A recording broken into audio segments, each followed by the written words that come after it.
Hi there, it's Neymar from Special Science class. We're looking at this chemistry concept element. And meanwhile, if you want to journey to a particular place which you have not been before, you need to ask questions. One of the concepts you need to know in chemistry is how to number chemistry elements from 1 to at most 30 of those. But meanwhile, there are about 118 elements currently now in the periodic table.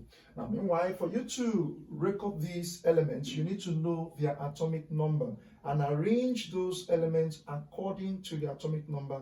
You identify those elements in relation to the specific atomic number of those. Now, we have an acronym for you which we're going to use in this video. We're looking at he has little bright brain, could not offer full 9 subjects. Many art students prefer such combination as physics and chemistry. I take that again. He has little bright brain, could not offer full 9 subjects. Many art students prefer such combination as physics and chemistry. This is suggested acronym we're giving to you. There are other suggestions that you could learn with, but we believe this one will help you in the long run. Now, we look at 21 to 30. From 21 to 30, we notice that the word specification here, we have a company over there. Now, let's say you're living in West Africa, Nigeria, and then there's a problem with electric supply, there's no lights. Now, and then you want to know what to do. Maybe Vero came to you and said, I have a company in Nigeria, West Africa, and there is no lights for my company to run with.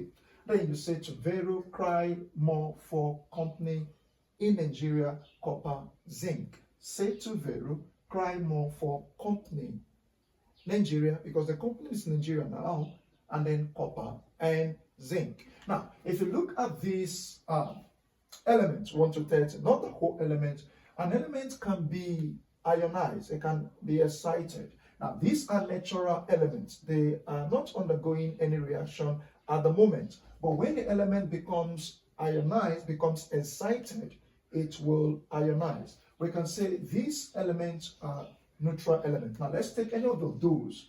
Let's take this guy. Let's say this is calcium. Now, calcium is belonging to the group 1 of the periodic table, and then it has the ability to have a positive charge 1. So when this calcium ionizes, this is a neutral calcium.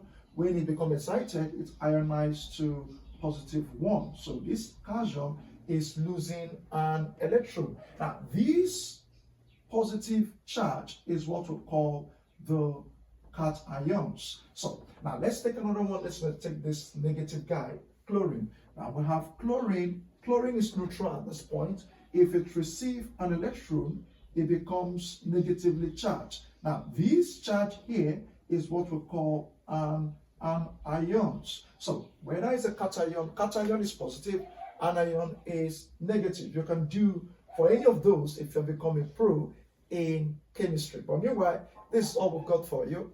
We'll see you in the next class. Bye for now.